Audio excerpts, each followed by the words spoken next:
चाषी आंदोलन 3 दिन पूरी 4 दिन में पहुंचला। प्रबल शीत काकरे काठ जाली राति तमाम रास्तार बसुंट चाषी। विरोधी चाषी को ढाल कर सरकार को टार्गेट करुवा बेले शासक दल 24 वर्षर द्वाही दे पारी हेबापई उद्यम करुछि। हेले शीत काकरे निरीह चाषी निजर हक पई आशा रखी राजरास्तार बसी रही। तेबे आंदोलनर प्रथम दिन झरिगा तहसिलदार आंदोलनकारी को बुझेबा लागि चेष्टा करथिले मध्य ताहा सफल होई नथला। दिनकु दिन ए आंदोलन तीव्र हेबाक लागिछि। आज्ञा मु पेटफुलारू कहूँ अक्षय गौड़ मु गोटे चाषी। आज्ञा चाषी हिसाब रे आज आम राजरास्ता को उलैचु कारण किस आज्ञा आम दाबी पत्र देइथिलु वीडियो को आम झरिगा ब्लॉक रे आज्ञा ब्लॉक रे दिया 15 रु 22 तारीख पर्यंत। हेले से कथा न शुणिबारु आज्ञा आम चाषी कूल आज हताश। आज्ञा सरकार आमको पेट्रोल लात मारुଛି सीधा सड़क। बीजेपी सरकार आसला दिन तो आम कहूनु आम को राजनीति करनु कि राजनेता नुहे आम चाषी हिसाब रे कहूँ सरकार आमर दाबी मानवा को बाध्य।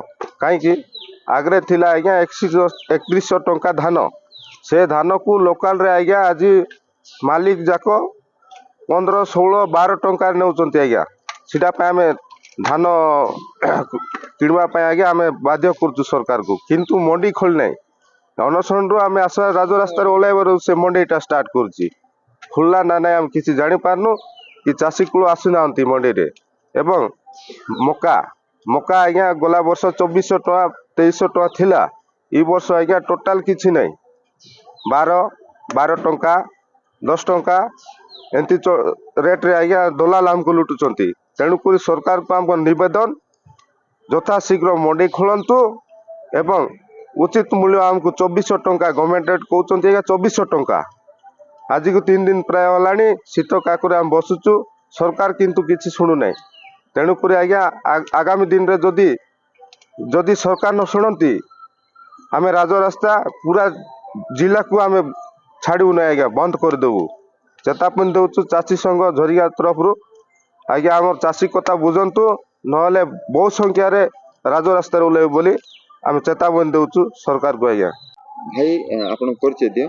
कुटीर चापर पंचायत धनसिंह गौड़ मु जने चाषी। तो कौन सब समस्या अछि? आमर समस्या आज्ञा मंडी खोलिया दाबी पत्र देइथिलु वीडियो आम दाबी पत्र देइथिलु वीडियो सार को मुख्यमंत्री को दाबी पत्र 15 तारीख दिन मका धान मंडी खोलिया मका 2400 टका करने। तो कौन आज्ञा आमर कथा किए शुणु ना प्रशासन शुणु कि राजनेता भी शुणु ना।